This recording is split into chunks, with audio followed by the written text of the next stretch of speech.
Bismillahirrahmanirrahim. Assalamu alaikum dear students.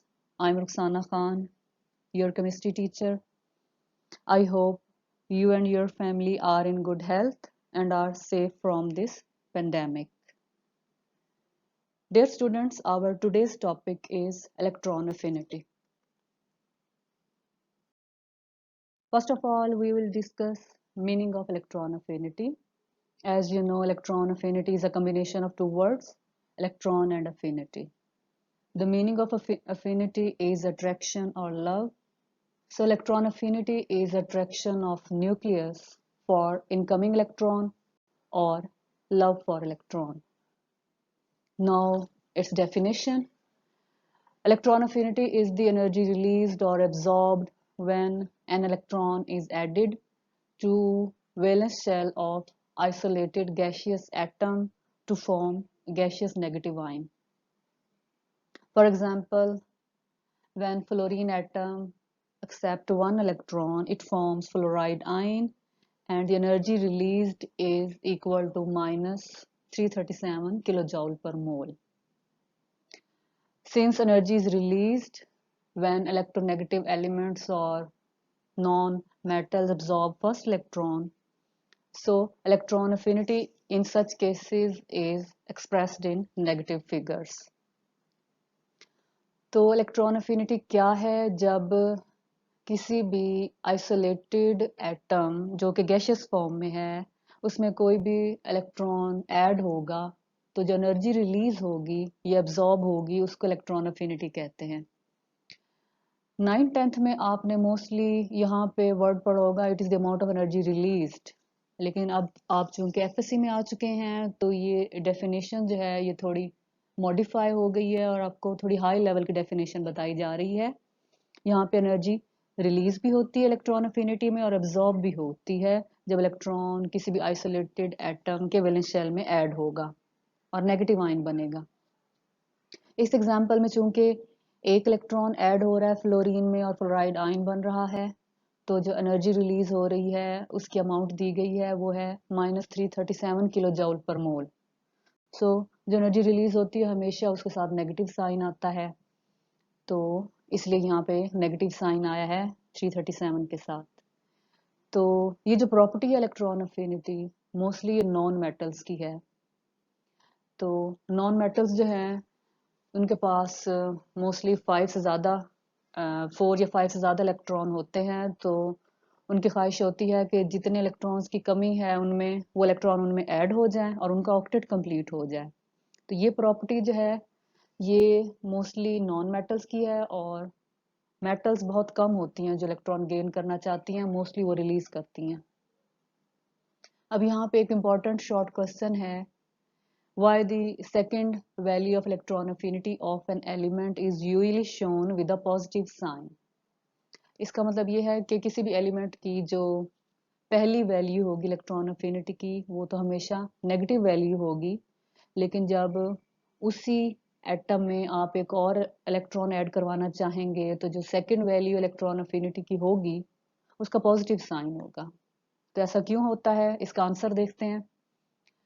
Usually electronegative elements release energy when first electron is added to them।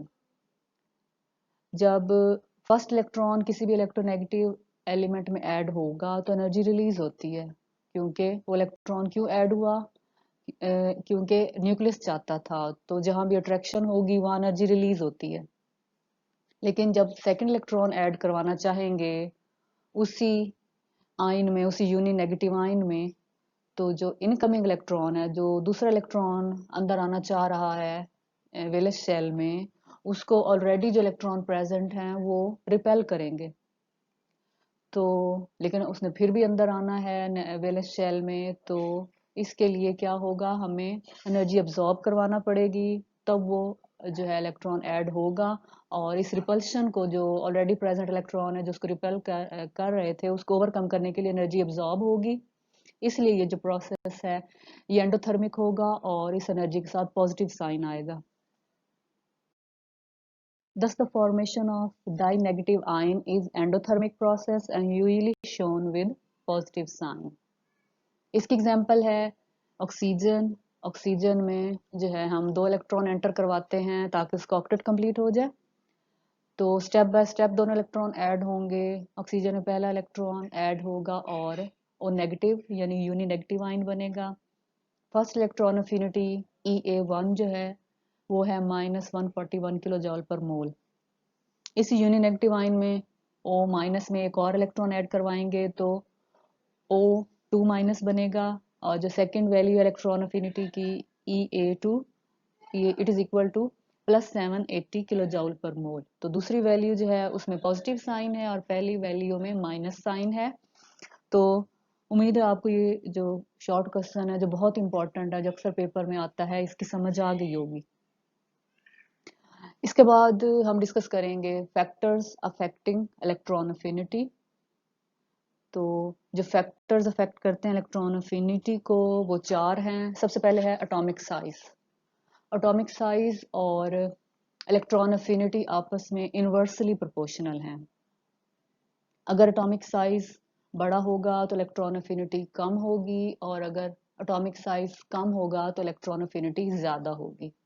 यानी जो atomic size कम होगा यानी कि जो smaller size atoms होंगे वो इनकमिंग इलेक्ट्रॉन को ज़्यादा वेलकम करेंगे और जो बड़े साइज के एटम्स हैं उन्हें वैलेंस शेल दूर होगा तो आने वाले इलेक्ट्रॉन को इतनी ज़्यादा न्यूक्लियस की अट्रैक्शन नहीं मिलेगी तो इलेक्ट्रॉन अफिनिटी कम होगी। दूसरा फैक्टर है nuclear charge. Nuclear charge electron affinity directly proportional है।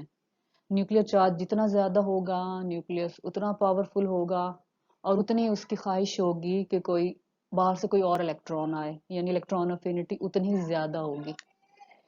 थर्ड फैक्टर है shielding effect.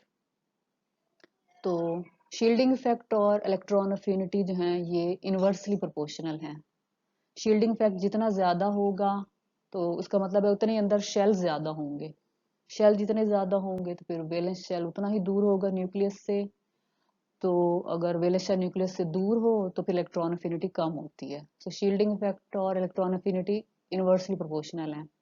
Fourth factor is vacancies in outermost shell. Relatively smaller atoms with one or two vacancies in outermost shell show large values of electron affinity. छोटे atoms और उनके अगर valence shell में vacancies हैं, जगह है एक या दो इलेक्ट्रॉन की, तो ऐसे एटम्स की इलेक्ट्रॉन अफिनिटी की वैल्यू बहुत ज्यादा होती है। Smaller atoms with one or two vacancies in the outermost shell show large values of electron affinity. These were the factors affecting electron affinity.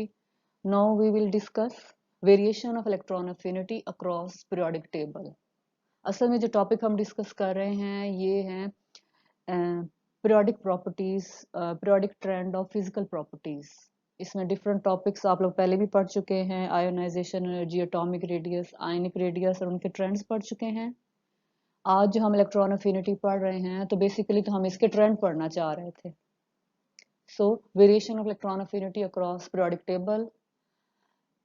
Periodic table में सबसे पहले हम जो इसका ट्रेंड देख रहे हैं वो अक्रॉस द पीरियड देख रहे हैं। Across the period electron affinity increases due to, यानी पीरियड में हमेशा इलेक्ट्रॉन अफिनिटी इंक्रीज करेगी क्योंकि पीरियड में क्या होता है, एटॉमिक नंबर बढ़ता है, एटॉमिक रेडियस कम होता है और शील्डिंग इफेक्ट जो है वो ऑलमोस्ट सेम ही रहता है पीरियड में। तो इस वजह से क्या होता है, इन सब को अगर हम कंबाइन करें तो जो इलेक्ट्रॉन अफिनिटी है वो पीरियड में इंक्रीज करती है क्योंकि न्यूक्लियर चार्ज बढ़ रहा है, साइज कम हो रहा है और इनकमिंग इलेक्ट्रॉन को न्यूक्लियस की अट्रैक्शन मिलेगी तो इस वजह से वो आना पसंद करेगा और इलेक्ट्रॉन अफिनिटी जो है वो बढ़ेगी अक्रॉस द पीरियड। फिर हम देखेंगे ग्रुप में क्या होता है, डाउन द ग्रुप। तो जब हम किसी भी ग्रुप में टॉप टू बॉटम मूव करेंगे तो इलेक्ट्रॉन अफिनिटी डिक्रीज होती है, यानी ग्रुप्स में इलेक्ट्रॉन अफिनिटी डिक्रीज हो रही है और पीरियड में इंक्रीज हो रही है। ऐसा क्यों होता है? Because in groups atomic radius increases and there is also increase in shielding effect. Groups में रेडियस बढ़ रहा है, शील्डिंग इफेक्ट बढ़ रहा है और ऊपर से नीचे नंबर ऑफ शेल्स बढ़ते हैं, वैलेंस शेल न्यूक्लियस से दूर ही होता जाता है। तो जो नया इलेक्ट्रॉन वैलेंस शेल में आएगा उसको बहुत कम न्यूक्लियस की अट्रैक्शन मिलेगी तो इस वजह से इलेक्ट्रॉन अफिनिटी कम होगी। सो एंड पे एक इम्पॉर्टेंट पॉइंट जो हम डिस्कस करेंगे वो ये है कि आयोनाइजेशन एनर्जी, इलेक्ट्रॉन अफिनिटी, ये दोनों टर्म्स एक दूसरे के ऑपोजिट हैं। आयोनाइजेशन एनर्जी में हम ये देखते हैं कि किसी भी वैलेंस शेल से इलेक्ट्रॉन को बाहर कैसे निकालना है, और इलेक्ट्रॉन अफिनिटी में हमने ये देखा कि वैलेंस शेल में इलेक्ट्रॉन को ऐड कैसे करवाएंगे। ये दोनों टर्म्स एक दूसरे के ऑपोजिट हैं। इन दोनों टर्म्स को हम कंबाइन करेंगे तो उससे हमें क्या फ़ायदा होगा, हम ये प्रिडिक्ट कर सकेंगे कौन सा एटम जो है वो आसानी से इलेक्ट्रॉन लूज करता है और कौन सा एटम जो है वो आसानी से एक्सेप्ट करता है। और ये बात आपको पहले से पता है कि मोस्टली जो मेटल्स हैं वो इलेक्ट्रॉन लूज करती हैं और नॉन मेटल्स जो हैं वो इलेक्ट्रॉन गेन करती हैं। डियर स्टूडेंट्स, यहाँ पे आपको पीरियोडिक टेबल दिखाया गया है और उसमें हम देखना क्या चाह रहे हैं, इलेक्ट्रॉन अफिनिटी का trend across period, across group. तो यहाँ पे डिफरेंट कलर्स की मदद से आपको समझाने की कोशिश की गई है। तो हम जो कलर्स की वेरिएशन की तरफ जा रहे हैं, स्टार्ट में ब्लू कलर है, फिर जो ब्लू कलर है वो लाइट होता जा रहा है, फिर इसमें ग्रीन कलर आ रहा है, येलो है, लाइट रेड कलर है और डार्क रेड कलर है। तो जो डार्क रेड कलर है ये शो कर रहा है उन एलिमेंट्स को जिनकी इलेक्ट्रॉन अफिनिटी बहुत ज्यादा है, और ब्लू कलर उन एलिमेंट्स को शो कर रहा है जिनकी इलेक्ट्रॉन अफिनिटी लो है। और जो यहाँ पे है ग्रीन कलर या येलो कलर, ये वो एलिमेंट्स हैं जिनकी इंटरमीडिएट वैल्यूज है इलेक्ट्रॉन अफिनिटी की। तो अगर आप देखें पीरियोडिक टेबल को, तो अगर हम चलेंगे लेफ्ट टू राइट तो आपको एंड पे नोबल गैसेस से पीछे हेलोजेंस का जो ग्रुप है उसमें आपको रेड कलर नजर आ रहा है। इसका मतलब ये है कि जब हम लेफ्ट राइट चलेंगे तो स्टार्ट में जो ब्लू कलर है इसका मतलब है इलेक्ट्रॉन अफिनिटीज की वैल्यू कम है, आहिस्ता आहिस्ता बढ़ती हैं और बढ़ते बढ़ते हम पहुंचते हैं फ्लोरीन क्लोरीन ब्रोमीन पे, यानी कि सेवंथ ग्रुप पे हेलोजेंस पे, और वहां आपको मैक्सिमम वैल्यूज नजर आ रही हैं इलेक्ट्रॉन अफिनिटीज की। और फिर एंड पे जो एट्थ ग्रुप है उसमें भी सारा ब्लू कलर है। इसका मतलब ये है कि जो नोबल गैसेस हैं उनके इलेक्ट्रॉन अफिनिटीज के वैल्यूज बहुत लो हैं, और यानी कि ना होने के बराबर है, जीरो हैं, क्योंकि उनको जरूरत ही नहीं है इलेक्ट्रॉन गेन करने की। तो हमने पीरियड में देख लिया और ग्रुप्स में भी देख लिया कि ऊपर से नीचे क्या होता है, इलेक्ट्रॉन अफिनिटी की वैल्यू कम होती है और left to right electron affinities की वैल्यू जो हैं वो बढ़ती हैं।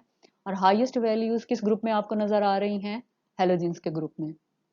उम्मीद है स्टूडेंट्स आपको ये टॉपिक समझ आ गया होगा। नेक्स्ट टॉपिक जो हमारा है आज का वो है metallic and non metallic character. इसमें हम मेटल्स और नॉन मेटल्स को पढ़ेंगे। तो बहुत इजी टॉपिक है, और मेटेलिक और नॉन मेटेलिक करैक्टर का हम ट्रेंड भी देखेंगे। First of all, Berzelius classified elements into metals and non-metals and metalloids. So we want to know the characteristic of metals. All the elements which have tendency to lose electrons and form positive ions are metals. You know this. All those elements which have tendency to lose electrons and form positive ions, they are metals. वो सारे elements जो electron lose करना चाहते हैं और positive ions बनाना चाहते हैं, they are metals. Metals are good conductors of heat and electricity. They form basic oxides which give bases when dissolved in water. Metals के ऑक्साइड जो भी हैं, यानी ऑक्साइड कैसे बनते हैं, जब मेटल ऑक्सीजन के साथ मिलेगी तो मेटल्स के ऑक्साइड हमेशा बेसिक होते हैं, और जब उनको वाटर में डिसॉल्व करते हैं तो वो आगे भी बेस ही बनाएंगे। एग्जाम्पल क्या है, sodium oxide, with water it produces sodium hydroxide which is a very famous base। तो असल जो हमारा टॉपिक है वो है मेटेलिक करैक्टर। तो मेटेलिक करैक्टर है क्या, what is metallic character? So tendency of an atom to lose electrons and form positive ions is called metallic character।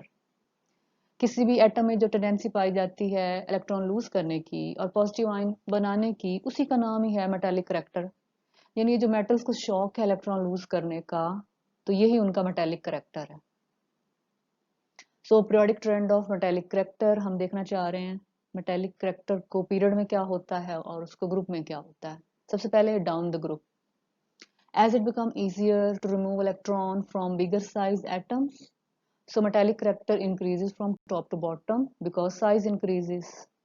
तो आप लोग अच्छी तरह से जानते हैं किसी भी ग्रुप में टॉप टू बॉटम साइज बढ़ता है क्योंकि नंबर ऑफ शेल्स बढ़ते हैं। तो साइज अगर बढ़ रहा है तो शेल भी बढ़ रहे हैं और वैलेंस शेल दूर होता जा रहा है न्यूक्लियस से, तो वैलेंस शेल से इलेक्ट्रॉन निकालना उतना ही आसान होता जा रहा है। सो इलेक्ट्रॉन का रिमूवल जितना इजी होगा, मेटेलिक करैक्टर उतना ज्यादा होगा। अक्रॉस द पीरियड क्या होगा, metallic character decreases from left to right because nuclear charge increases and removal of electron becomes difficult. metallic character left to right कम होता है क्योंकि न्यूक्लियर चार्ज बढ़ता है, न्यूक्लियस पावरफुल हो जाता है और इलेक्ट्रॉन का रिमूवल डिफिकल्ट होता जाता है। Now we will discuss characteristics of non-metals. They have tendency to form negative ions by gaining electrons. All those elements which have tendency to form negative ions by gaining electrons, they are non-metals. यानी metals को जो है बहुत शौक होता है electron gain करने का तो और नेगेटिव आइंस बनाने का। Non-metals are poor conductors of heat and electricity. They are poor conductors of heat and electricity. Non-metals form acidic oxide which yield acids when dissolved in water. Non metals हमेशा oxygen के साथ मिलके acidic oxide बनाएंगी, यानी उन oxides की nature acidic होगी और जब उनको वाटर में डिसॉल्व किया जाएगा तो फिर आगे भी वो एसिड प्रोड्यूस करेंगे। All the gases are non metals. तो हमारे पास है सल्फर ट्राईऑक्साइड, ये नॉन मेटल का ऑक्साइड है यानी एसिडिक ऑक्साइड है। इसको हमने वाटर में डिसॉल्व किया तो आगे इसने बनाया क्या, सल्फ्यूरिक एसिड। तो नॉन मेटल के ऑक्साइड्स को जब भी वाटर में डिसॉल्व करेंगे तो आगे भी वो एसिड ही बनाएंगे, यानी खुद भी वो एसिड हैं और वाटर में डिसॉल्व होकर आगे भी एसिड ही बना रहे हैं। असल हम क्या देखना चाहते हैं, periodic trends, periodic trend of non metallic character. सबसे पहले down the group, non metallic character decreases down the group. In a group of non metals like halogens, non-metallic character decreases from top to bottom. The member at the top, fluorine, is the most non-metallic element of the periodic table. तो अगर हम group में देख रहे हैं ऊपर से नीचे तो जो नॉन मेटेलिक करेक्टर है वो ऊपर से नीचे कम होता है। अगर हम हेलोजेंस का ग्रुप ले लें तो नॉन मेटेलिक करेक्टर चूंकि ऊपर से नीचे कम हो रहा है तो जो मेंबर टॉप पे है, यानी इस ग्रुप में फ्लोरीन टॉप पे होता है, fluorine, chlorine, bromine, iodine, astatine, तो टॉप पे फ्लोरीन है। ये मोस्ट नॉन मेटेलिक एलिमेंट है पीरियोडिक टेबल का। और इसी ग्रुप के एंड पे जाएं तो क्या है कि जो एलिमेंट हैं उनके अंदर मेटेलिक करेक्टर आना शुरू हो जाता है और उनका नॉन मेटेलिक करेक्टर कम होता है। इसी तरह बाकी ग्रुप्स अगर हम देखें 5A और 6A, जिनके टॉप पे नाइट्रोजन और ऑक्सीजन है, तो ये प्योर नॉन मेटल्स हैं। अगर हम इनका बॉटम देखेंगे तो बॉटम पे क्या है, बिस्मथ और पोलोनियम, और इनके अंदर तो बहुत ज्यादा मेटेलिक करेक्टर है, ऑलमोस्ट ये मेटल्स ही हैं। तो ये ग्रुप्स जो थे इनके स्टार्ट में नॉन मेटल्स थी और इनके एंड पे मेटल्स हैं, यानी non metallic character top to bottom जो है वो कम हो रहा है। तो पीरियड में क्या होता है, पीरियड में हमें पता है कि एटॉमिक रेडियस कम होता है और न्यूक्लियर चार्ज बढ़ता है, इलेक्ट्रॉन का गेन जो है वो बढ़ता है, वो इजी होता जाता है। और इलेक्ट्रॉन गेन इजी होता जाए तो फिर हम क्या कहते हैं कि नॉन मेटेलिक करेक्टर जो है वो बढ़ रहा है। अभी आपके सामने पीरियोडिक टेबल है और इसमें हम क्या देखना चाह रहे हैं, मेटेलिक और नॉन मेटेलिक करेक्टर। तो आपको एरोज नजर आ रहे हैं। अगर आप ग्रुप में देखें तो क्या होता है, metallic character increases, first arrow आप देख रहे हैं। तो और जो है किसी भी ग्रुप में टॉप टू बॉटम क्या होता है, मेटेलिक करेक्टर बढ़ता है। और अगर दूसरे एरो को आप देखें तो ये क्या लिखा हुआ है, मेटेलिक करेक्टर डिक्रीजेस, यानी ये हम देख रहे हैं लेफ्ट टू राइट। तो लेफ्ट टू राइट क्या होता है, मेटेलिक करेक्टर कम होता है, क्योंकि अगर आप इसकी राइट साइड पे देखें, पीरियोडिक टेबल की साइड पे, राइट साइड पे, तो यहाँ पे आपको थर्ड है, फोर्थ है, फिफ्थ है, सिक्स्थ है, सेवन्थ है और एट्थ है ग्रुप्स नजर आ रहे हैं। और इनमें जो है मेजोरिटी नॉन मेटल्स की है, जैसे बोरोन, कार्बन, नाइट्रोजन, ऑक्सीजन या फ्लोरीन। या एट्थ ग्रुप है तो इसमें सारी जो है वो नॉन मेटल्स या गैसेस हैं। सो स्टार्ट में फर्स्ट और सेकंड डे देखें तो यहाँ ज्यादा मेटल्स हैं।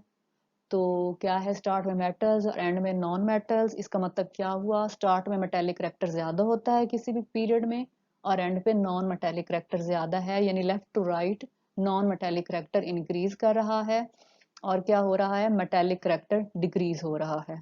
उम्मीद है स्टूडेंट्स आपको इस टॉपिक की समझ आ गई होगी, और अगर कोई प्रॉब्लम हो तो आप ग्रुप में पूछ सकते हैं। डियर स्टूडेंट्स, यहाँ दोबारा से पीरियोडिक टेबल आपको दिखाया गया है, और ये क्यों दिखाया गया है, ताकि आपको ये बताया जा सके कि पीरियोडिक टेबल में मेजॉरिटी मेटल्स की है। ये जो सारा आपको ब्लू कलर नजर आ रहा है, ये सारी मेटल्स हैं। सो मैक्सिमम एलिमेंट तो पीरियोडिक टेबल में मेटल्स हैं, तो नॉन मेटल्स या मेटलाइट तो बहुत थोड़े हैं। जो आपको येलो कलर नजर आ रहा है ये नॉन मेटल्स हैं, जो पर्पल कलर नजर आ रहा है ये मेटलाइट्स हैं। सो आपको क्लियर हो गया कि पीरियोडिक टेबल में मेटल्स बहुत ज़्यादा हैं, और नॉन मेटल्स उनके मुकाबले में बहुत कम हैं, और मेटलाइट्स तो दोनों के मुकाबले में मज़ीद कम है। सो आई होप आपको टॉपिक समझ आ गया होगा। थैंक यू स्टूडेंट्स, अल्लाह हाफिज़।